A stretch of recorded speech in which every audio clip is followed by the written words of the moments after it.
So if you play a lot of shooter games, you probably noticed that in most of them you don't jump very high.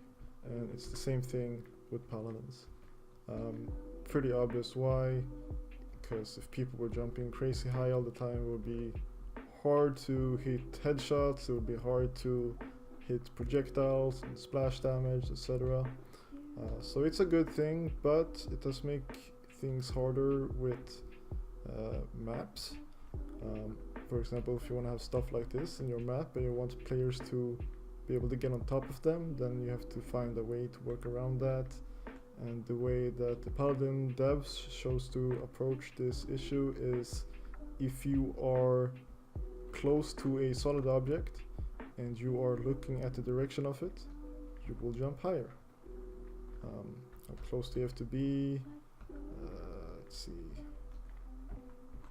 About this close. There you go. And how closely you have to aim towards it depends on how close you are to the object. So if I'm standing over here, I have to aim pretty close. But if I'm standing right up next to it, then I can kind of aim over here. And yeah, this works with all solid objects, including walls, which is why this is often referred to as wall jumping. So there we go. Now that we know that, how can we take advantage of this? Well, first off, you can use it to kind of dodge enemy attacks easier. And second way is you can use it to combo with other abilities. So let's see. If we pick, for example, let's do Willow, and you can jump and then flutter afterwards. As you get to your peak of your jump, you can do a flutter and you get a little bit of extra height. And if you do a wall jump, you will get even higher. There you go. But you don't always want to be standing stuck next to the object or the wall or whatever it is.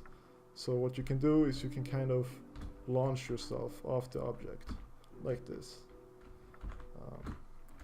So the way I do it is, for example, if I want to go to the right, then hold down W and I aim in the direction, and then as soon as I make contact, I press the D key and I press space immediately afterwards. I press them almost at the same time, but I press the D just like a millisecond before space.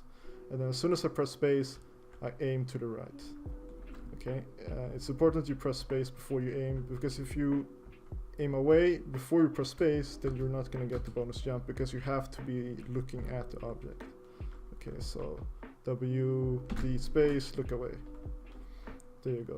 And if you wanted to do it in the opposite direction, then it's the same thing, but you press A and you look to the left like that. And you can combo it with flutter, you can combo it with box leap, with terminus, shatterfall. There's a lot of abilities you can combo this with to make sure that you get the max height.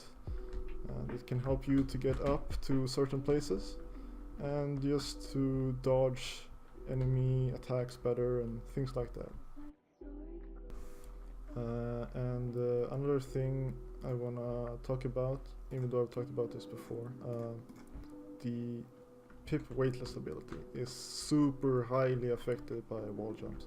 So if we look at the normal weightless, you can see it's not very high. If we wait on this cooldown, I can show you. So you do kind of like normal wall jump, but you press F on the first one instead of space. And then if you want to do it again, then you press space and do it like a normal wall jump. And you can see I was jumping a lot higher than earlier.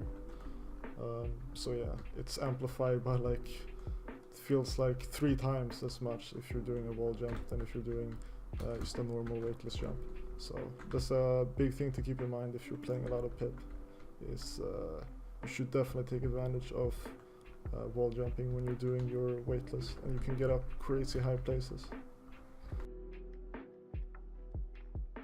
Alright, so I think that covers it.